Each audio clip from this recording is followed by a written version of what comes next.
বিসমিল্লাহির রহমানির রহিম। আসসালামু আলাইকুম সুপ্রিয় শিক্ষার্থীবৃন্দ, সবাইকে অনলাইন ক্লাসে স্বাগতম। আজকে তোমরা আমার সাথে প্রথম ক্লাস করছো। আমার সাথে কেন, তোমরা কলেজ লাইফে আজকে প্রথম কলেজের ক্লাস করছো, ফিনান্স ক্লাস করছো। তো ফিনান্স ক্লাস প্রথম পত্র এবং দ্বিতীয় পত্র। তো প্রথম পত্রের ক্লাস আমি আজকে করাচ্ছি। প্রথম পত্রের জন্য আমার তোমাদেরকে একটি ধারণা দিতে হবে, কারণ প্রথম পত্র তোমরা নবম ও দশম শ্রেণীতে করে আসছো। সেটা ছিল খুবই সংক্ষিপ্ত আলোচনা, প্রতিটা অধ্যায়ের একটি সংক্ষিপ্ত আলোচনা, অত বিস্তারিত তোমরা করনি, কিন্তু ইন্টার লেভেলে তোমাদের অনেক বিস্তারিত করতে হবে। আর এজন্য তোমরা অনেকেই কি করো, প্রথমে উঠেই বইটি দেখে এবং বইয়ের অঙ্ক দেখে ভয় পেয়ে যাও। আসলে এখানে ভয় পাওয়ার কিছু নেই। তোমরা আমার উপর বিশ্বাস রাখো যে আমি তোমাদেরকে ইনশাল্লাহ আমার সবটুকু দিয়ে বোঝাতে পারবো। তো আমি আজকে তোমাদেরকে শুধু এই বইটি সম্পর্কে একটি বেসিক ধারণা দিচ্ছি। আমি আশা করছি সবাই বই কিনেছো। যদি বই কিনে থাকো তাহলে বইটি সামনে নিয়ে বসো। বই ফিনান্স ক্লাস করতে গেলে অবশ্যই তোমাকে কি করতে হবে, বই রাখতে হবে, কারণ এটি ম্যাথমেটিক্যাল ক্লাস। এখানে বই না রাখলে তুমি অঙ্কটি বুঝবে না। বই তোমার সামনে রাখতে হবে, একটি খাতা রাখতে হবে, একটি ক্যালকুলেটর রাখতে হবে, আর কলম তো থাকবেই। তো অবশ্যই এগুলো নিয়ে তোমাকে ক্লাসটি করতে হবে। তো সর্বপ্রথম আমি তোমাদেরকে বই নিয়ে এই বইটি সম্পর্কে একটু ধারণা দিচ্ছি। বই তো তোমাদের আগেই বুক লিস্টে বলা আছে, তোমরা কোন বইটি কিনবে সেটি কিনে নিও। আর এমনিতেও যে কোনো বই থেকে তোমরা পড়তে পারবে, এর কোনো বাধ্যবাধকতা নেই। তবে যে বইটি দেয়া হয়েছে সবাই যদি সেই বইটি কিনে নাও তাহলে বোঝাতে সুবিধা হবে। এছাড়াও একাধিক বই তোমরা কিনে নিতে পারো, কারণ একটি বইতে সবকিছু পাওয়া যায় না। কোনো বই দেখা যায় যে থিওরির জন্য খুবই ভালো, আবার কোনো বই দেখা যায় যে ম্যাথের জন্য খুবই ভালো। তো তুমি যদি একটি পাশাপাশি যদি তোমার আর্থিক সামর্থ্য থাকে তাহলে তুমি একটি বইয়ের পাশাপাশি আরেকটি বই কিনে নিতে পারো। সেক্ষেত্রে হবে কি, তোমার থিওরিগুলো কোথাও একটু সহজভাবে লেখা আছে আর কোথাও অঙ্কগুলো একটু সহজভাবে লেখা আছে, তো করা আছে, তো সেইভাবে তুমি করতে পারো। তো আমি আর যাদের সম্ভব নয় তারা একটি বই কিনো। আজকে আমি তোমাদেরকে প্রথম পত্রের প্রথম বই সম্পর্কে একটু ধারণা দিচ্ছি। দেখো, আমাদের ফিনান্স বিষয়টি দুইটি পত্র, একটি হচ্ছে ফিনান্স প্রথম পত্র আর একটি হচ্ছে দ্বিতীয় পত্র। তো ফিনান্স প্রথম পত্র বইটি হচ্ছে ফিনান্স নামে থাকে, তো আমি এটাকে ফিনান্স প্রথম পত্র লিখছি। ফিনান্স প্রথম পত্র পরীক্ষার হলে তোমাদের এখানে 11টি সৃজনশীল থাকবে, 11টি সৃজনশীল প্রশ্ন থাকবে। আর তোমরা এসএসসি তেও করে এসেছো যে সৃজনশীল প্রশ্ন ক, খ, গ, ঘ 4টি প্রশ্ন থাকে। তো একটি প্রথম প্রশ্ন থাকে জ্ঞানমূলক 1 নম্বরের জন্য, দ্বিতীয় প্রশ্ন থাকে অনুধাবনমূলক 2 নম্বরের জন্য, তৃতীয় আর চতুর্থ থাকে উদ্দীপক থেকে। তো দেখো, এখানে আমার সর্বপ্রথমে 11টি প্রশ্ন সৃজনশীল তোমাদের পরীক্ষার হলে থাকবে। তো সেখান থেকে তোমাদেরকে 7টি অ্যান্সার করতে হবে, যে কোনো 7টি তোমরা অ্যান্সার করতে পারো। এরপরে এই গেল তোমাদের প্রথম পত্র সম্পর্কে। আর ফিনান্স দ্বিতীয় পত্র আমি তোমাদেরকে এই কারণে ধারণা দিচ্ছি যে তোমরা যদি বই সম্পর্কে না জানো তাহলে প্রথমেই তোমাদেরকে একটু কঠিন মনে হবে। তো আমি এই জন্য তোমাদেরকে সর্বপ্রথম একটু ধারণা দিচ্ছি। দেখো, এরপরে হচ্ছে ফিনান্স দ্বিতীয় পত্র। তো ফিনান্স দ্বিতীয় পত্রের মধ্যে আবার একটু পার্থক্য আছে, সেটা হচ্ছে কি, ওই বইটিকে আমরা ব্যাংকিং ও বীমা বই নামে চিনব, ব্যাংকিং ও বীমা। দ্বিতীয় পত্রকে আমরা ব্যাংকিং ও বীমা নামে চিনব। তো দেখো, ব্যাংকিং ও বীমার মধ্যে 2টি বিভাগ থাকবে, একটি হচ্ছে ক বিভাগ, আরেকটি হচ্ছে খ বিভাগ।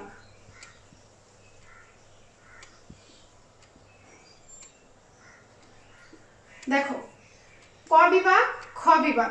ক বিভাগ থেকে 7টি প্রশ্ন থাকবে, তোমাকে অ্যান্সার করতে হবে 5টি। 7টি প্রশ্ন থাকবে, তোমাকে অ্যান্সার করতে হবে 5টি। তো তুমি 5টি অ্যান্সার করবে, এটা ক বিভাগ। এখান থেকে 6টিও করতে পারবে না, 4টিও করতে পারবে না। আর খ বিভাগ থেকে তোমার 4টি থাকবে, তোমার অ্যান্সার করতে হবে 2টি। খ বিভাগ থেকে 4টি থাকবে, তোমার অ্যান্সার করতে হবে কত, 2টি প্রশ্ন। তো দেখো, এখানে যদি সহজ হয়, এটা হচ্ছে বীমা। ক বিভাগে থাকবে ব্যাংক চ্যাপ্টার, সমস্ত চ্যাপ্টারগুলো হচ্ছে ব্যাংক বিষয়। আর এটা হবে বীমা বিষয়। দেখো, তো এখানে যদি তুমি ব্যাংকটি একটু তুলনামূলক থিওরিগুলো একটু কঠিন, আর বিমাটা তুলনামূলক সহজ। তো অনেক সময় স্টুডেন্টরা কি করে যে এখান থেকে বেশি কমন পড়ে বিদায় তারা কি করে এখান থেকে এখানে এনে 5টি বানিয়ে দেয়, পরে ওইখানে 2টি দেয়। এই ভুলটি করবে না, কারণ প্রশ্নপত্রে উল্লেখই থাকবে যে ক বিভাগ থেকে 5টি এবং খ বিভাগ থেকে 2টি, মোট 7টি প্রশ্নের উত্তর দাও। তো তোমাকে যেভাবে বলবে সেভাবেই অ্যান্সার করতে হবে। যদি সেটি তুমি না করো তাহলে তোমার কি হবে, একটি প্রশ্ন অটোমেটিক কাটা যাবে। যে প্রশ্নটি তুমি ভুল লিখবে সেটি অটোমেটিক কাটা যাবে। তো এখন এই দেখো এখানে ফিনান্স দ্বিতীয় পত্রকে আমরা উল্লেখ করব ব্যাংকিং ও বিমা দিয়ে। এখানে ক বিভাগ থাকবে, খ বিভাগ থাকবে। ক বিভাগ থেকে 5টি, খ বিভাগ থেকে 2টি, মোট আমাদের 7টি অ্যান্সার করতে হবে। আর ফিনান্স প্রথম পত্রে 7টি তোমাকে 11টি থাকবে, 11টি যে কোনো থেকে, এখানে কোনো বিভাগ নেই, তুমি যে কোনো 7টি প্রশ্নের অ্যান্সার করতে পারবে। এখন 7টি যে প্রশ্ন থাকবে সেটা কিভাবে থাকবে দেখো, আমি একটু বুঝিয়ে দিচ্ছি। এই যে ফিনান্স প্রথম পত্র, এখানে আমি অধ্যায়গুলো লিখে দিয়েছি। দেখো এই অধ্যায়গুলো হচ্ছে প্রথম পত্রের অধ্যায়গুলো। এখানে প্রথম পত্রের অধ্যায়গুলো সম্পর্কে আমি আলোচনা করছি, আর দ্বিতীয় পত্র যখন আমি ক্লাস নেব তখন অবশ্যই দ্বিতীয় পত্র সম্পর্কে এইরকম বিস্তারিত আলোচনা করব। তো এখন দেখো প্রথম পত্র সম্পর্কে আমি আলোচনা করছি। এখানে এই যে দেখো অর্থায়নের সূচনা, অর্থের আইনগত দিকসমূহ, অর্থের সময় মূল্য, আর্থিক বিশ্লেষণ, 5 নম্বর অধ্যায় স্বল্প ও মধ্যমেয়াদী অর্থায়ন, 6 নম্বর অধ্যায় দীর্ঘমেয়াদী অর্থায়ন, 7 নম্বর অধ্যায় মূলধন ব্যয়, 8 নম্বর অধ্যায় মূলধন বাজেটিং, 9 নম্বর অধ্যায় ঝুঁকি ও আয়। তো এই যে অধ্যায়গুলো এখন দেখতে হবে এখানে অধ্যায়গুলোর মধ্যে থিওরি কোনগুলো আর ম্যাথমেটিক্যাল অধ্যায়গুলো কোনগুলো। তো আমি তোমাদের দেখাচ্ছি 1 আর 2, এই যে 2টা অধ্যায় দেখছো, অর্থায়নের সূচনা আর অর্থের আইনগত দিকসমূহ, এই 2টি অধ্যায় হচ্ছে তোমাদের থিওরিটিক্যাল বিষয়, যে একদম সম্পূর্ণ থিওরি থাকবে, এখানে কোনো ম্যাথ থাকবে না। তো পরীক্ষার হলে আমি যে বললাম যে 7টি তোমাদের অ্যান্সার করতে হবে এবং 11টি প্রশ্ন থেকে এই 11টির মধ্যে কমপক্ষে একটি, 2টিও থাকতে পারে, কমপক্ষে একটি থিওরি থাকবেই, সম্পূর্ণ থিওরি। এটা তোমাদের প্লাস পয়েন্ট, কারণ অনেক আমাদের দুর্বল শিক্ষার্থী আছে যারা অঙ্ক দেখলেই ভয় পায়, অঙ্ক বুঝে না, তারা কি করে থিওরি দিয়ে পাশ করতে চায়। তো সেক্ষেত্রে তাদের জন্য সুবিধা হলো তারা এই 1 নম্বর অধ্যায়টি দিয়ে তারা কি করতে পারে, পাস করতে, মানে পাশের কাছাকাছি মার্কস নিয়ে আসতে পারে। যেহেতু আমাদের একটি অঙ্ক বা একটি সৃজনশীলে 10 নম্বর করে আছে।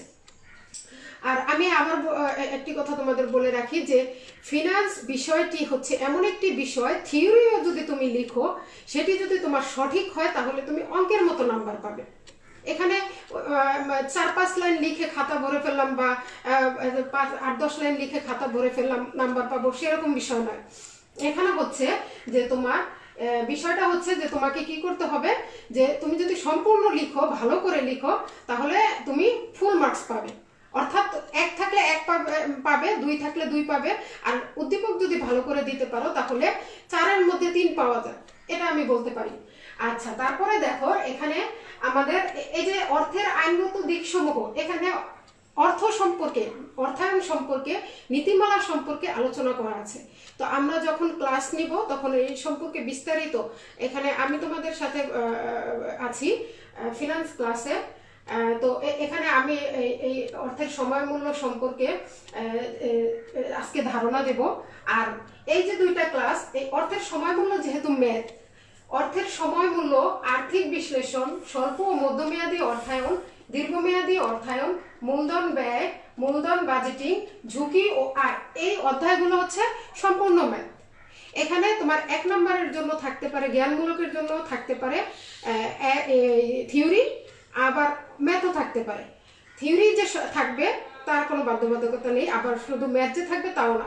তবে বাকি যে খ, গ, ঘ যে 3টি প্রশ্ন থাকবে সৃজনশীলে, সেগুলো সম্পূর্ণই ম্যাথ থাকবে। যেমন আমি বলি, মূলধন বাজেটিং যদি তুমি করো, সেক্ষেত্রে অঙ্কটির ক্ষেত্রে বেশিরভাগই দেখা যায় কি যে আমাদের 4টি অঙ্ক থাকে। আবার দেখা যায় যে ঝুঁকি ও আয় যদি করতে যাই, এখানেও প্রায় দেখা যায় যে 4টি অঙ্ক থাকে, কিন্তু অন্যান্য চ্যাপ্টারগুলোতে দেখা যায় একটি জ্ঞানমূলক প্রশ্ন থাকে। তো আচ্ছা, আমি সেজন্য আজকে তোমাদের সাথে আমি আলোচনা করব অর্থের সময় মূল্য নিয়ে। অর্থের সময় মূল্য নিয়ে, কারণ কেন প্রথমেই অর্থের সময় মূল্য নিচ্ছি, এর কারণ হচ্ছে এই চ্যাপ্টারটি এত গুরুত্বপূর্ণ একটি চ্যাপ্টার যে এই চ্যাপ্টার তুমি যতদিন কমার্সে পড়বে, তুমি অনার্স লেভেলে যাও, মাস্টার্স লেভেলে যাও, কমার্সের যে কোনো সাবজেক্টে যাও না কেন, তোমার অর্থের সময় মূল্যের চ্যাপ্টারটা থাকবে, কোথাও না কোথাও জড়িত থাকবে। তো সেক্ষেত্রে আমাদের কি করতে হবে, অর্থের সময় মূল্য সম্পর্কে খুব ভালোভাবে বুঝতে হবে। কারণ এটি তুমি অ্যাভয়েড করতে পারবে না যে আমি না এটা করবো না, আমি অন্য চ্যাপ্টার দিয়ে কভার করবো। ঠিক আছে, তুমি অন্য চ্যাপ্টার দিয়ে হয়তো এবার ইন্টার তুমি অ্যাটেন্ড করে যাবা, পরীক্ষায় পাশও করে যাবা, কিন্তু তুমি অনার্সে যাও, অনার্সে গিয়ে যখন তুমি ফিনান্স সাবজেক্টটা নিবা, তো সেক্ষেত্রে তোমাকে এটা বাদ দেওয়া যাবে না। কারণ এই অর্থের সময় মূল্য আর মূলধন বাজেটিং আর ঝুঁকি ও আয় এর উপরে আমাদের 100 মার্কসের বই থাকে, তো বাদ দেওয়ার কোনো সুযোগ নেই। আর আমি যদি তোমাদেরকে পরামর্শ দিই, তাহলে আমি বলবো যে অর্থের সময় মূল্য চ্যাপ্টারটা খুবই সহজ, তোমরা বোঝার চেষ্টা করবে। আমি তো তোমাদের সাথে আছি, তারপরও তোমরা বোঝার চেষ্টা করলে আমার কাছে সহজ হবে অঙ্কটি বোঝাতে। তো এখানে অর্থের সময় মূল্য নিয়ে আমি আজকে আলোচনা করব, আর বাকি যে অধ্যায়গুলো আছে এগুলো সবগুলোই অঙ্ক। এই বাকি অধ্যায়গুলো সম্পর্কে আমি একের পর এক তোমাদের প্রতিটা সেমিস্টারে আমি আর আমার সহকর্মী শরীফ স্যার, আমরা দুইজনেই আলোচনা করব, তোমরা তখন বুঝতে পারবে। তো আজকে প্রথম ক্লাস হিসেবে আমি তোমাদেরকে বই সম্পর্কে এবং অধ্যায় সম্পর্কে ধারণা দিলাম। এর কারণ হচ্ছে বইটা কিনে নেওয়ার পরে তোমরা বইটি খোলার পরে যে সূত্রগুলো দেখো ভয় পেয়ে যাও, আর প্রায় প্রশ্ন করো, ম্যাডাম সাবজেক্ট কি চেঞ্জ করা যাবে, ফিনান্স খুব কঠিন লাগে। আসলে সেরকম কিছুই নয়, তোমরা আমার সাথে থাকো, আমি অবশ্যই তোমাদেরকে আমার সর্বাত্মক দিয়ে চেষ্টা করব যে আমি তোমাদের কাছে এটি সহজ করে তুলে ধরার জন্য, এবং সে চেষ্টাই আজকে আমি করব। দেখো, আমি অর্থের সময় মূল্য সম্পর্কে আজকে তোমাদের একটি সুন্দর এবং সংক্ষিপ্ত ধারণা দেব। তো আমি অর্থের সময় মূল্যে চলে যাই। এই চ্যাপ্টারটি করার কারণ হচ্ছে এটি খুবই গুরুত্বপূর্ণ চ্যাপ্টার, এটা বাদ দিলে হবে না। আর আমাদের হাতে যেহেতু সময় আছে, আমরা এটি খুব ভালোভাবে বুঝি। আর থিওরি সাবজেক্ট যে চ্যাপ্টার আছে, থিওরি চ্যাপ্টার যদি আমি একটু বুঝিয়ে দিই, একটু বুঝিয়ে তোমাদের বাড়ির কাজ দিয়ে দিই, তাহলে তোমরা, আমি আশা করছি যে তোমরা রিডিং করলেই পারবে। তো সর্বপ্রথম আমি অর্থের সময় মূল্য সম্পর্কে একটু আলোচনা করি যে অর্থের সময় মূল্যটা কি। অর্থের সময় মূল্য বলতে কি বুঝি, কাকে বলে, এটা একটি প্রশ্ন থেকে যায়। যদিও তোমরা নবম দশম শ্রেণীতে করে আসছো, তারপর আমি একটু তোমাদের স্মরণ করিয়ে দিচ্ছি যে সময়ের সাথে সাথে অর্থের মূল্যের পরিবর্তন ঘটে। সেটা কিভাবে? ধরো আজকে 1 টাকা আগামীকালকে 1 টাকার সমান হবে? আজকে 100 টাকা 1 বছর পরের 100 টাকা কি সমান হবে? আজকে যে দ্রব্যটি আমি 100 টাকা দিয়ে ক্রয় করতে পারবো, সেটি কি 1 বছর পরে আমি 100 টাকা দিয়ে ক্রয় করতে পারবো? অবশ্যই না। তাহলে দেখা যাচ্ছে যে সময়ের সাথে সাথে অর্থের মূল্যের পরিবর্তন ঘটে। ফিনান্সের দৃষ্টিতে এই যে অর্থের মূল্যের পরিবর্তন ঘটে, এটাকেই বলা হয় কি অর্থের সময় মূল্য। তার মানে সময় যত অতিবাহিত হবে অর্থের মানদণ্ড কমবে। তো আমি তোমাদেরকে বলছি যে অর্থের সময় মূল্য বলতে আমরা সাধারণ ভাষায় বুঝে থাকি যে সময়ের সাথে সাথে অর্থের মূল্যের যে পরিবর্তন ঘটে তাকে অর্থের সময় মূল্য বলে। একটু উদাহরণ দিয়ে আমি বোঝাতে পারি যে আজকে যদি আমি একটি কলম 3 টাকা দিয়ে কিনি, আগে আমরা কিনতাম 3 টাকা দিয়ে, এখন কোনো 3 টাকার কলমই নেই, এটা তোমরা নিজেরাও জানো। আগে আমরা ইকোনো কলমগুলো 3 টাকা দিয়ে, ইকোনো ডিএক্স, ইকোনো কলমগুলো আমরা খুবই পপুলার একটি কলম আমরা ব্যবহার করেছি, 3 টাকা দিয়ে ব্যবহার করেছি। তো এখন দেখো আমি ব্যবহার করেছি ইকোনো কলম 3 টাকা দিয়ে, এখন তো এই কলম বাজারে পাওয়াই যায় না, কিন্তু তারপরেও ধরে নেই যদি পাওয়া যায়, সেই কলমটি তোমরা কিনছো কত দিয়ে? 5 টাকা দিয়ে। তাহলে কি দেখা গেল? দ্রব্য ঠিকই থাকলো, কিন্তু এর মান কি, আমাদের মূল্যের মান কি কমলো। অর্থ টাকা ঠিকই বেড়েছে, এখানে টাকা কিন্তু 3 টাকা থেকে 5 টাকা হয়েছে, কিন্তু মানদণ্ড কমেছে। কারণ আমি যে দ্রব্যটি কিনেছি ওই একই দ্রব্য, কিন্তু আমার দেখা গেছে কি আমাকে একবার কিনতে হয়েছে কয়েক বছর আগে 3 টাকা দিয়ে, সেই একই দ্রব্যটি আমি কিনছি কয়েক বছর পরে 5 টাকা দিয়ে। তাহলে এই যে সময়ের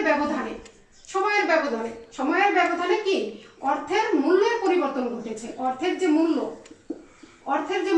এখন বলবে যে ম্যাডাম অর্থের আবার মূল্য হয় কিভাবে?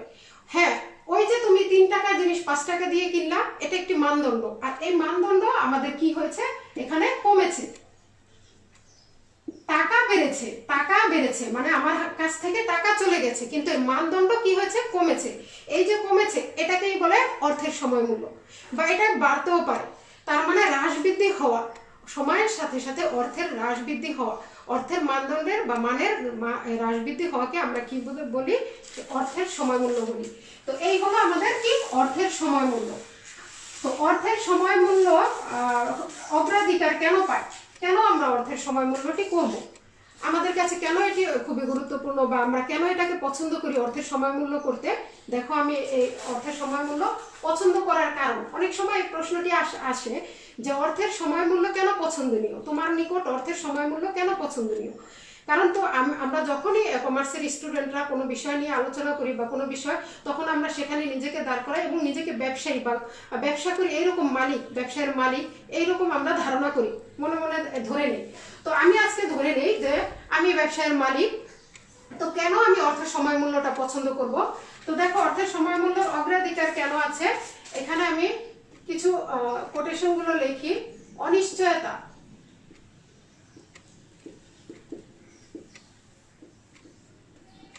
ভোগ অগ্রাধিকার,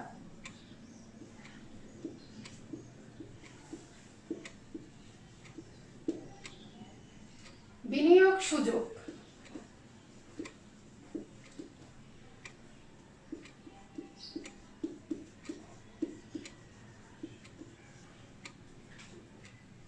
মুদ্রাস্ফীতি,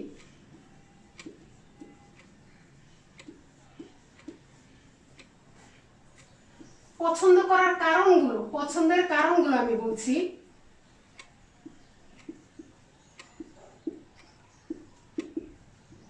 কারণ সমূহ, দেখো পছন্দের কারণ সমূহগুলো কেন এই অর্থের সময় মূল্যটা আমি পছন্দ করব। অনিশ্চয়তা, অনিশ্চয়তা কি? জীবন সর্বদাই অনিশ্চিত, কেউ বলতে পারবে না কে কখন মারা যায়। আমি এখন বলতে পারি আমি এতদিন বেঁচে থাকবো, তুমি বলতে পারবে যে তুমি এতদিন বেঁচে থাকবে? অবশ্যই না। কারণ মানুষের জীবন যখন মানুষ মরণশীল, যে কোনো সময় মানুষের কি জীবনের অবসান ঘটতে পারে। তো সেক্ষেত্রে আমি যদি বলি যে আজকে তুমি একটি কলা খাবে, বা আজকে আমি তোমাকে যদি বলি যে একটি চকলেট খাবে, আর না হয় তুমি কি করবে এক সপ্তাহ পরে বা এক বছর পরে একটি চকলেট খাবে, তাহলে তুমি কোনটি পছন্দ করবে? তুমি পছন্দ করবে যে আজকেই ম্যাডাম আমাকে চকলেটটি দেন, আমি আজকেই খাবো। কারণ তুমি নিজেও জানো যে ভবিষ্যৎ অনিশ্চিত, যে কোনো সময় আমাদের কি করতে হবে, ভবিষ্যৎ কি করতে হবে, পরিবর্তন হতে পারে। তো সেক্ষেত্রে তুমি আজকের দিনটিকেই কি করবে, অগ্রাধিকার দিবে। তো ঠিক সেভাবেই ভবিষ্যৎ যেহেতু অনিশ্চিত, সেই কারণে অর্থের সময় মূল্যটি আজকেই করব। আজকে বিবেচনা আমাকে করতে হবে যে আমি আজকে যদি 100 টাকা বিনিয়োগ করি, তাহলে আমার ভবিষ্যতে এই টাকাটা বাড়বে। আর আমি যদি বলি যে আজকে বিনিয়োগ না করে তুমি এক বছর পরে আমার থেকে টাকাটি নিয়ে বিনিয়োগ করবে, তাহলে সে টাকাটি তো আর বাড়বে না, বৃদ্ধি পাবে না। আমরা ব্যবসায়ী মানুষ, আমাদের সবসময় কি করতে হবে, চিন্তা করতে হবে যে টাকার বৃদ্ধি, অর্থের বৃদ্ধি, আমাদের মূলধন বৃদ্ধি কিভাবে পাবে। মূলধন বৃদ্ধি যদি না পায়, লাভ যদি না হয়, তাহলে আমরা ব্যবসাটি বেশি দিন টিকিয়ে রাখতে পারবো না। এরপরে আছে ভোগ অগ্রাধিকার। ভোগ অগ্রাধিকার কি? ভোগ অগ্রাধিকার হচ্ছে যে ওই যে একটু আগে আমি বললাম যে আজকে যদি আমি তোমাকে কোনো একটি পণ্য বা কোনো একটি খাবারের জিনিস বা কোনো একটি সেবা নিতে বলি, আর যদি 5 দিন পরে বলি বা 5 বছর পরে বলি যে সেটি নিও, তাহলে তুমি কি করবে? বলবে 5 বছরের পরের তো গ্যারান্টি নাই, আজকেই আপনি আমাকে দেন।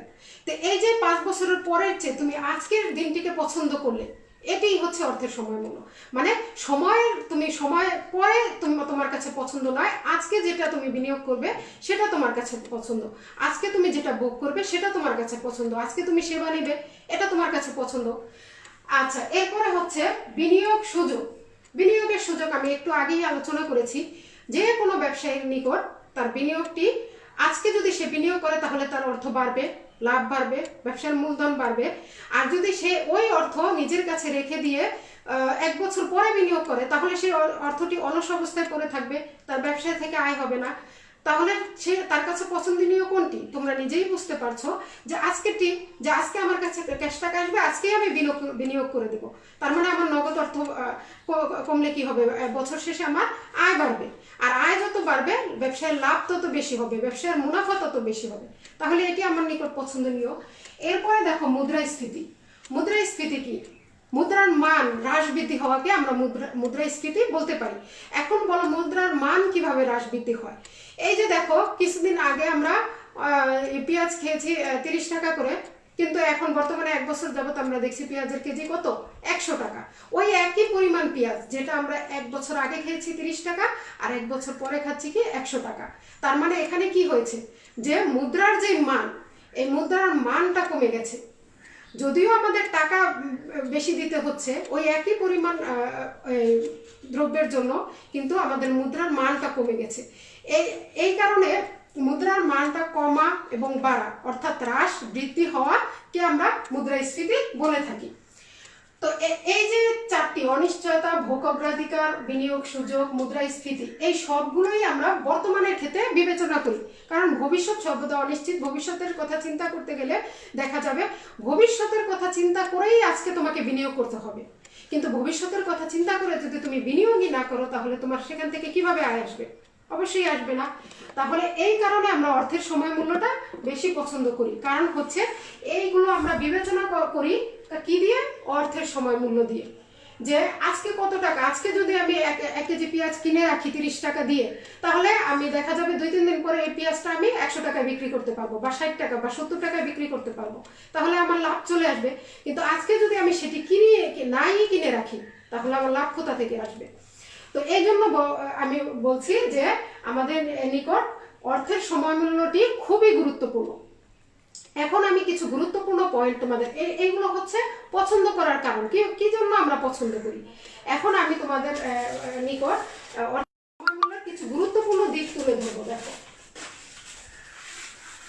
এই যে আজকে আলোচনা করছি, এগুলো থিওরি, এগুলো তেমন বেশি আসবে না। কারণ আমরা জানি আমাদের কতে 1 লাইনের মতো একটা থিওরি আসবে, খতে 2-3 লাইনের মতো একটা থিওরি আসবে। কিন্তু কেন এত বিশদ আলোচনা করছি, এর কারণ হচ্ছে অঙ্ক করতে গেলে এগুলো লাগবে। কারণ তুমি যদি এগুলো বিস্তারিত নাই বুঝো, তাহলে অঙ্ক মুখস্থ করতে হবে, আর মুখস্থ অঙ্ক তোমার বেশিক্ষণ মনে থাকবে না, পরীক্ষার হলে গিয়ে বসে থাকতে হবে। তো সেজন্য আমাকে আগে থিওরিগুলো ভালোভাবে বুঝতে হবে, যে কোনো বিষয়ের হোক। সেই রিলেটেড অঙ্ক যদি তুমি করতে চাও, তাহলে তোমাকে সর্বপ্রথমে কি করতে হবে? থিওরি সম্পর্কে ভালো ধারণা রাখতে হবে। তো আমি এখানে অর্থের সময় মূল্যের গুরুত্ব কেন এটি খুবই গুরুত্বপূর্ণ, একদম সংক্ষিপ্ত। তোমরা বই পড়লে বিশদ আলোচনা পাবে, কিন্তু আমি একদম সংক্ষিপ্ত, একদম 1 লাইনে বুঝিয়ে যাব কোটেশনগুলো। দেখো, 1 নম্বর আমরা বলছি সুযোগ ব্যয়। 2 নম্বর হচ্ছে ঋণ গ্রহণের সুবিধা। ঋণ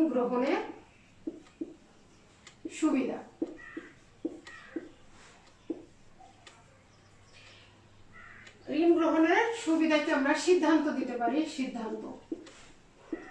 3 নম্বর হচ্ছে বিনিয়োগ প্রকল্প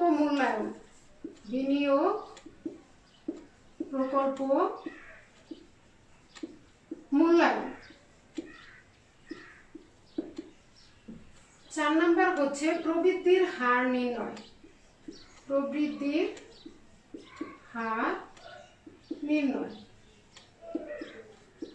দেখো, এছাড়াও এক বইতে এক রকম আছে। আমার এই পয়েন্টগুলোই যে সব বইতে একরকম থাকবে তেমন নয়।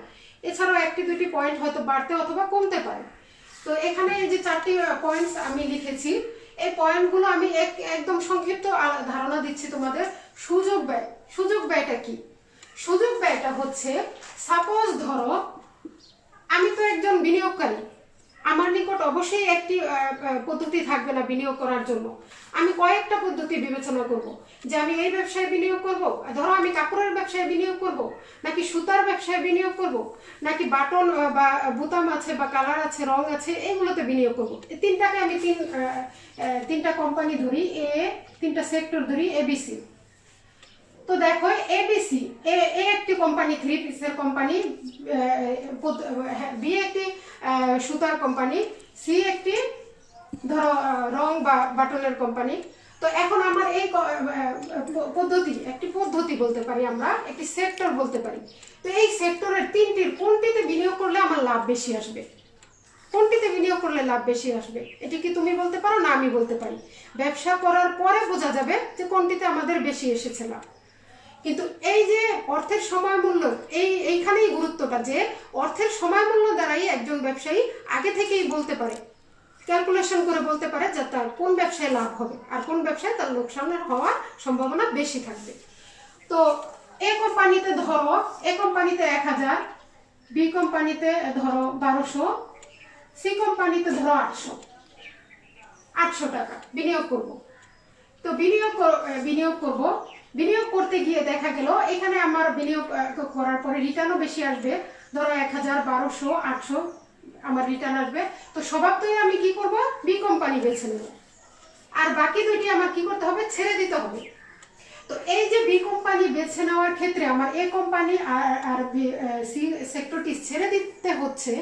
এই যে ছেড়ে দেওয়া, বাদ দেওয়া, এটাকেই বলে সুযোগ ব্যয়। অর্থাৎ ব্যবসায় লাভ করতে গেলে অন্যান্য যে ব্যয়গুলো তোমার বাদ দিতে হবে, ব্যয় হওয়ার পরে যে সেক্টরগুলো তোমার বাদ দিতে হবে, সেটিকে বলে সুযোগ ব্যয়। অর্থাৎ একটি প্রকল্প গ্রহণ করার ক্ষেত্রে আমাকে অন্যান্য যে প্রকল্পগুলো ব্যয় বাদ দিতে হবে, সেগুলো হচ্ছে সুযোগ ব্যয়। আচ্ছা, এরপরে হচ্ছে ঋণ গ্রহণের সিদ্ধান্ত। আচ্ছা, ঋণ আমি গ্রহণ করব, ব্যবসা করতে গেলে অবশ্যই আমাকে ঋণ নিতে হবে। ঋণ বিভিন্ন কোম্পানি থেকে নিতে পারি, বীমা কোম্পানি থেকে নিতে পারি, জনসাধারণের থেকে ঋণপত্র বিলিকরণের মাধ্যমে আমি ঋণ নিতে পারি। তো ঋণ নিতে গেলে আমার কি করতে হবে, যে দেখতে হবে ঋণের কিস্তি বাড়বে না কমবে। তো ঋণের কিস্তি অনেক সময় ঋণের অ্যামাউন্ট যদি খুব বেশি পরিমাণে হয় এবং মেয়াদও যদি খুব বেশি হয়, তাহলে কিস্তি স্বভাবতই বেড়ে যাবে। আর ঋণের পরিমাণ যদি কম হয় এবং মেয়াদও যদি কম হয়, তাহলে কিস্তির পরিমাণ কমে আসবে। তো এই যে এই বিষয়ে অর্থের সময় মূল্যের মাধ্যমে সিদ্ধান্ত গ্রহণ করা হয়, যে আমি কয়টা কিস্তি দিলে আমার টাকাটা, বর্তমানে যে টাকাটা আমি ইনভেস্ট করেছি তা ফেরত আসবে, আর কয়টা কিস্তি দিলে আমি যার কাছ থেকে ঋণ নিয়েছি তার ঋণটা পরিশোধ হবে। এটা আমি অর্থের সময় মূল্যের মাধ্যমে বুঝতে পারবো। তো এখানেও এর গুরুত্ব বহন করে। এরপরে হচ্ছে বিনিয়োগ প্রকল্প মূল্যায়ন। এটি খুবই গুরুত্বপূর্ণ।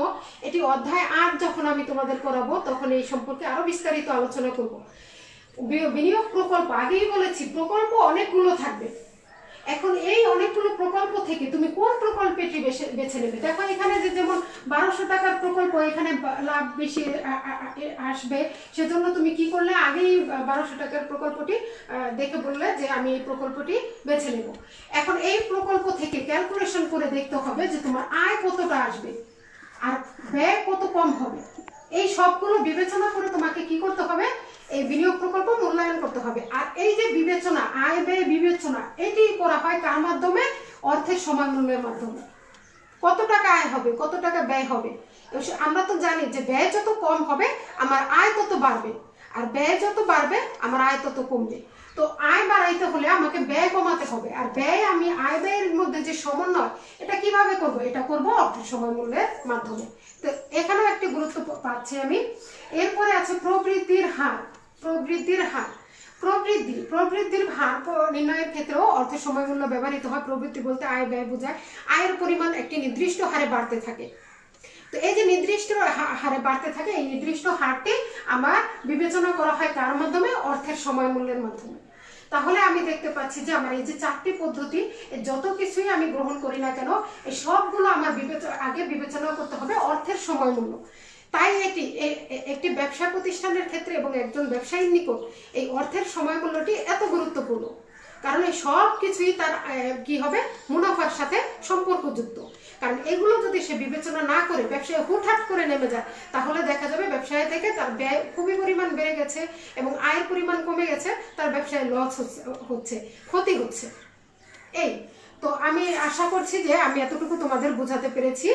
তো এরপরে আমি আরেকটি সেক্টর নিয়ে তোমাদের মাঝে আলোচনা করছি। তোমরা একটু বোঝার চেষ্টা করো। প্রথমত একটু কঠিন মনে হবে, কিন্তু যখন করতে করতে অভ্যস্ত হয়ে যাবে, 2 বছর আমার সাথে আছো, অবশ্যই এটি সহজ হয়ে যাবে ইনশাআল্লাহ। তো দেখো, অর্থের সময় মূল্যের ধারণা, কনসেপ্ট। অর্থের সময় মূল্যটা কি? তো অর্থের সময় মূল্যের যে কনসেপ্টগুলো আমি একটু সংক্ষিপ্তভাবে আলোচনা করছি। কনসেপ্ট বা ধারণা। অর্থের সময় মূল্যের ধারণা দুই ভাবে করা যায়। একটি হচ্ছে অর্থের বর্তমান মূল্য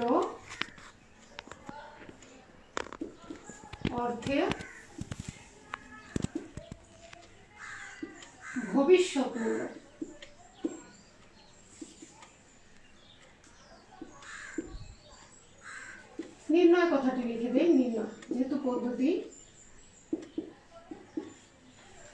অর্থের বর্তমান মূল্য নির্ণয়, এই যে অর্থের সময় মূল্য, এটাকে আমার দুইটা পদ্ধতিতে আমি বের করতে পারি। একটি হচ্ছে অর্থের বর্তমান মূল্য নির্ণয় করে বের করতে পারি, আরেকটি হচ্ছে অর্থের ভবিষ্যৎ মূল্য নির্ণয় করে বের করতে পারি। আমি আজকে তোমাদের মাঝে তুলে ধরবো অর্থের বর্তমান মূল্য নির্ণয় নিয়ে। আজকে অর্থের বর্তমান মূল্য, এই ভবিষ্যৎ মূল্য সম্পর্কে পরে আলোচনা করব, কারণ অর্থের সময় মূল্যের অধ্যায়টি হচ্ছে বিশাল একটি অধ্যায়। এই অধ্যায়টি একদিনে বা তুমি 2-4টি ক্লাস করে বুঝতে পারবে না, যেহেতু তোমরা প্রথম নতুন আজকে ইন্টার লেভেলে এসে অনেক বিশদ আকারে বুঝতে চাইবে। তো সেক্ষেত্রে তোমাদের কি করতে হবে, যে একটু অল্প অল্প করে বুঝে নিতে হবে। তো আজকে আমি দুইটি না আলোচনা করে আমি অর্থের বর্তমান মূল্য নিয়ে আগে আলোচনা করব, তারপরে অর্থের ভবিষ্যৎ মূল্য নিয়ে আলোচনা করব। তো অর্থের বর্তমান মূল্য নিয়ে যদি আমি আলোচনা করতে চাই, তো অর্থের বর্তমান মূল্যটা হচ্ছে ভবিষ্যতের 1 টাকা বর্তমান মূল্য নামই হচ্ছে বর্তমান মূল্য।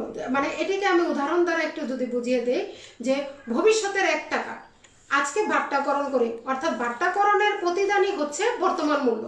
ভবিষ্যতের 1 টাকার বর্তমানে যে মূল্য, ভবিষ্যতে বলতে তুমি কালকে বোঝাও, পরশু বোঝাও, বা 1 বছর পরে বোঝাও, 1 বছর পরে যে 1 টাকা পাবে ওটার বর্তমান মূল্য আজকে কত, তো সেটি নির্ণয় করা যায় অর্থের সময় মূল্যের মাধ্যমে। তো অর্থের সময় মূল্যের মাধ্যমে বর্তমান মূল্য যে নির্ধারণ করা যায়, এটি আমি তোমাদের নিকট তুলে ধরার জন্য আমি একটি চার্ট তৈরি করছি। এই চার্টটি বইতে নাই, আমি তোমাদের জাস্ট বোঝানোর জন্য আমি একটি চার্ট তৈরি করছি। দেখো, এই চার্টটি আমি তোমাদের মধ্যে তুলে ধরছি।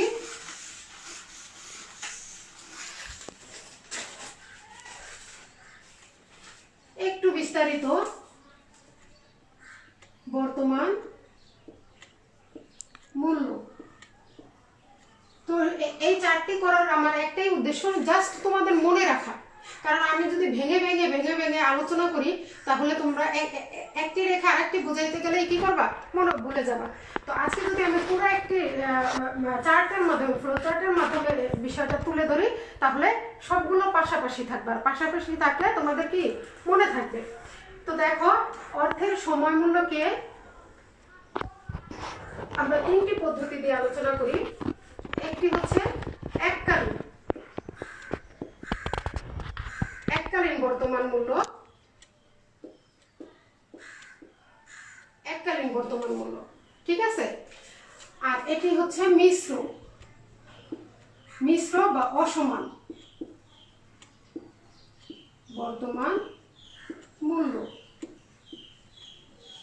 আচ্ছা, এরপরে আছে অ্যানুইটি,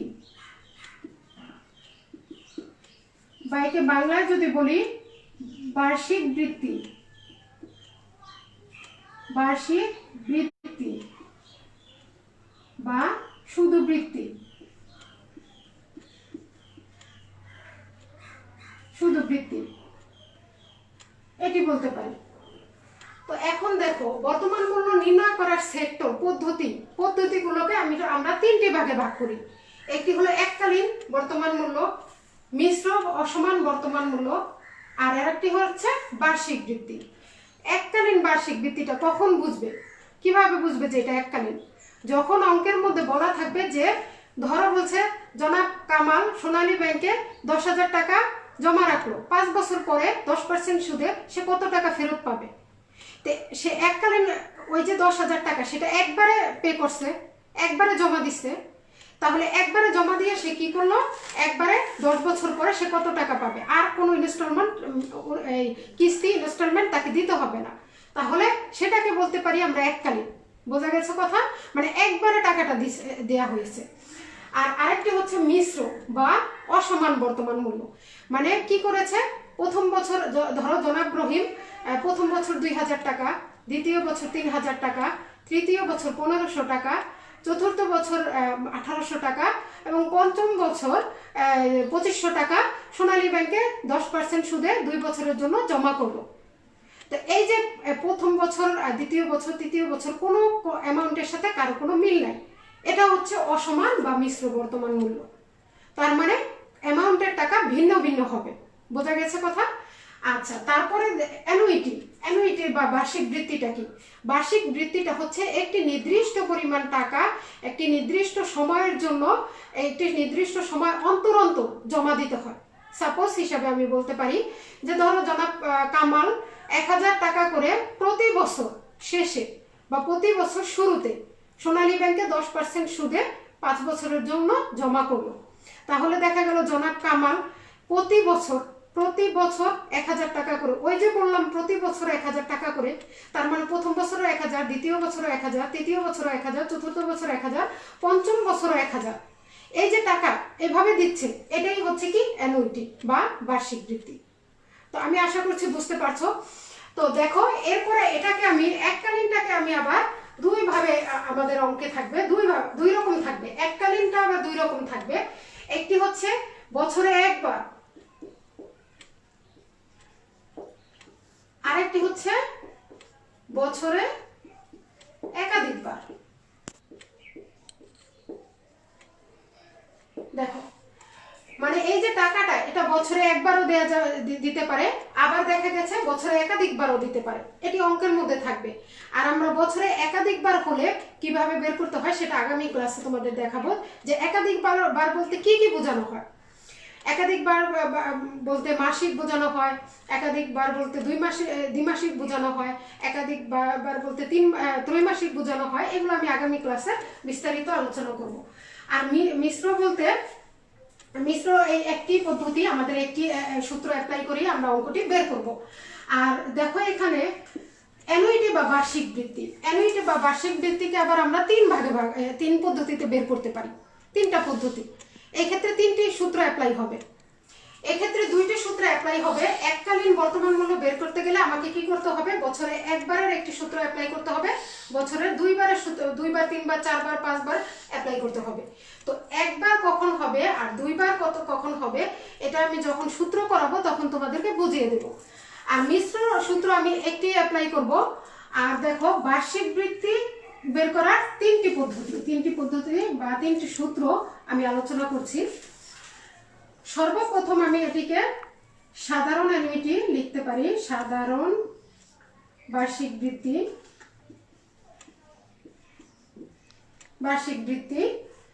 তারপরেরটা অগ্রিম বার্ষিক বৃত্তি। তারপরেরটা বিলম্বিত বার্ষিক বৃত্তি।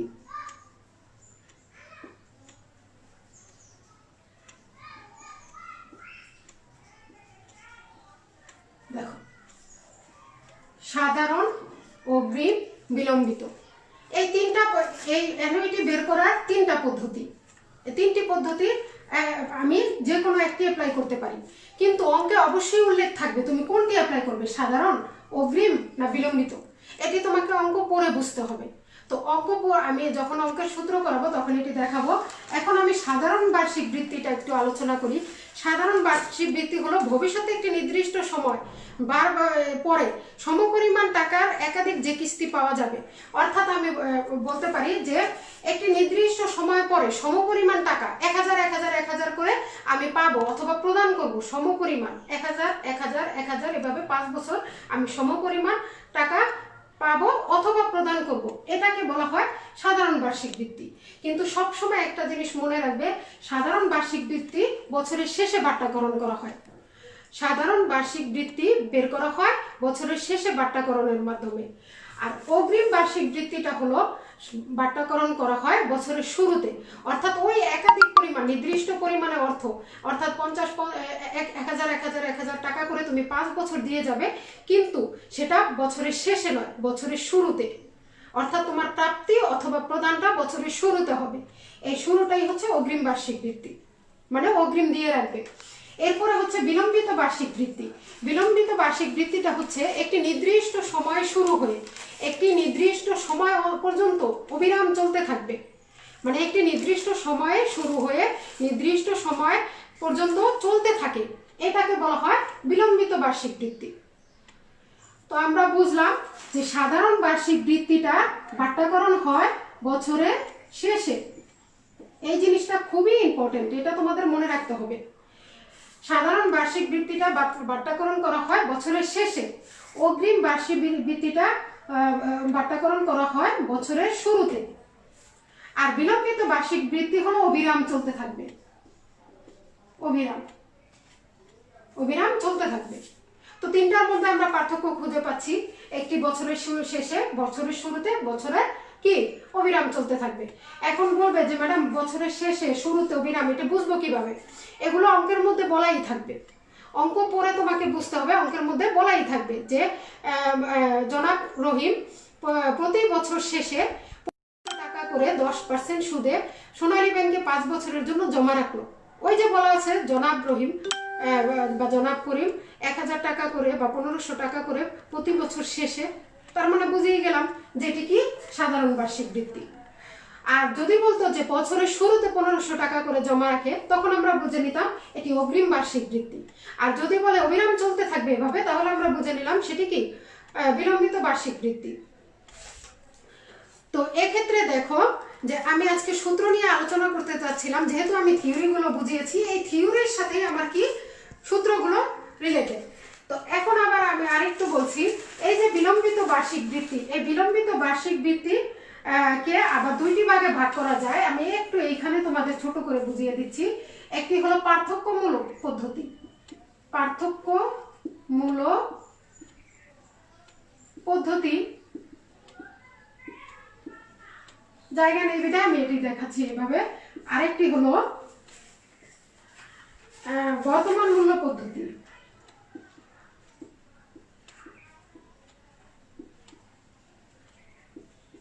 এই বিলম্বিত বার্ষিক বৃত্তিটা আমরা দুইভাবে নির্ণয় করতে পারবো, একটি পার্থক্যমূলক পদ্ধতির মাধ্যমে, আরেকটি কি বর্তমান মূল্য পদ্ধতির মাধ্যমে।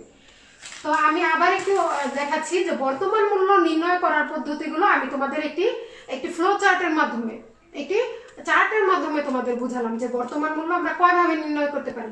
এককালীনের মাধ্যমে নির্ণয় করতে পারি, মিশ্রর মাধ্যমে নির্ণয় করতে পারি, অ্যানুইটির মাধ্যমে নির্ণয় করতে পারি। এটা কখন কোনটা আমি অ্যাপ্লাই করব সেটি অঙ্কে বলাই থাকবে। আবার এককালীন দুইটা ভাবে নির্ণয় করা যায়, একটি হলো বছরে একবার, আর একটি হলো বছরে একাধিকবার। আর মিশ্র তো আমি আগেই বলেছি, মিশ্র একটি সূত্রই আমরা অ্যাপ্লাই করে নির্ণয় করতে পারবো। আর একাধিকবার অ্যানুইটি কে আমরা তিন ভাবে নির্ণয় করতে পারি, একটি হলো সাধারণ বার্ষিক বছর শেষে, আরেকটি হলো অগ্রিম বার্ষিক বছরের শুরুতে, আরেকটি হলো বিলম্বিত বার্ষিক অবিরাম পদ্ধতিতে। অবিরাম পদ্ধতির আবার দুইটা ভাবে নির্ণয় করা যায়, একটা পার্থক্যমূলক পদ্ধতি আর একটা বর্তমানমূলক পদ্ধতি। এই দুইভাবে আমরা নির্ণয় করতে পারি। তো এই ছিল আজকে আমার সংক্ষিপ্ত আলোচনা। আমি আগামী ক্লাসে তোমাদেরকে এই যে এখানে বছরে একাধিকবার বলতে কি বোঝায় এবং কিছু সূত্র আলোচনা করে আমি তোমাদের অঙ্কে নিয়ে যাব।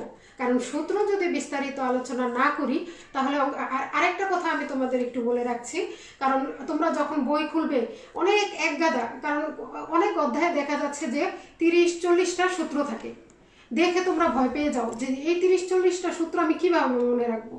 তো সেজন্য করতে হবে কি, আমি একটি সহজ পদ্ধতি তোমাদের শিখিয়ে দেব, যে তোমরা কি করবে, অল্প অল্প করে সূত্র লিখে সেগুলো তিনবার করে লিখবে। প্রথমবার দেখে লিখবে, ভুল হবে, মেলানোর পরে ভুল হবে, কারেকশন করবে। দ্বিতীয়বার ভুল হলে কারেকশন করলে, তৃতীয়বারে না দেখে লিখলে দেখবে ঠিক হয়ে গেছে। আর এছাড়াও তোমরা কি করতে পারো, যে তোমাদের পড়ার টেবিলে সূত্রগুলো লিখে একটু কস্টিপ দিয়ে ঝুলিয়ে রাখলে, আসা যাওয়ার মাঝখানে দেখতে দেখতে সেটা কি হবে, মুখস্থ হয়ে যাবে। তো আজকে আমি যে থিওরি নিয়ে আলোচনা করলাম, এই থিওরিগুলো অবশ্যই এখান থেকে তোমরা পরীক্ষায় পাবে, এখান থেকে পরীক্ষায় আসবে। প্রাথমিকভাবে তো পরীক্ষায় এটা আসেই যে অর্থের সময় মূল্য কি বলতে কি বোঝায়, আর এটি তোমাদের কাছে কেন এত পছন্দ। তো আমি এই পছন্দনীয় ব্যাপারগুলো কেন পছন্দ সেগুলো বুঝালাম।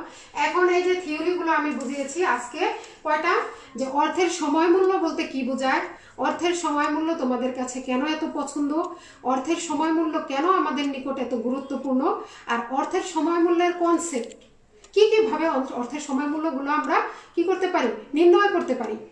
এই সব বিষয়গুলো নিয়ে আমি আলোচনা করেছি। এটা আমি 4টি বিষয় নিয়ে আলোচনা করেছি, আর আমি আশা করছি যে এই 4টি বিষয় তোমরা বাসায় পড়বে। আগামী সপ্তাহে তোমাদের সাথে আবার দেখা হবে ইনশাল্লাহ। আগামী সপ্তাহে তোমরা এই পড়াগুলো বাসায় পড়ে আমাকে তার ফিডব্যাক দিবে। আর কোনো সমস্যা থাকলে, যেহেতু প্রথম ক্লাস, তোমাদের হয়তো বুঝতে একটু সমস্যা হতে পারে, যে জায়গায় সমস্যা হবে আমাকে অবশ্যই জিজ্ঞেস করবে, আমি সেগুলো সমাধান করব। কারণ আমাদের শিক্ষার্থী থাকে অনেক শিক্ষার্থী, সব শিক্ষার্থীর বোঝার ক্ষমতা এক নয়। কেউ আছে খুব দ্রুত বুঝে যায়, আবার কেউ আছে বুঝতে একটু দেরি হয়। তাহলে যাদের দেরি হয় আমরা তাদের জন্যই বারবার বোঝানোর চেষ্টা করি। তো তোমাদের কারো যদি সমস্যা থাকে তোমরা সে বিষয়ে প্রশ্ন করতে পারো। আর আমার পরিচয় তো তোমরা আগেই, আমি ওরিয়েন্টেশন ক্লাসে তোমাদের পরিচয় করিয়েছি। তোমরা আমার পরিচয় সম্পর্কে জানো। তো আমি আশা করছি আগামী ক্লাসের তোমরা এই পড়াগুলো শিখবে। আর আগামী ক্লাসের সবাইকে ক্লাস করার আমন্ত্রণ জানিয়ে আমি আজকের মতো বিদায় নিচ্ছি। ধন্যবাদ সবাইকে।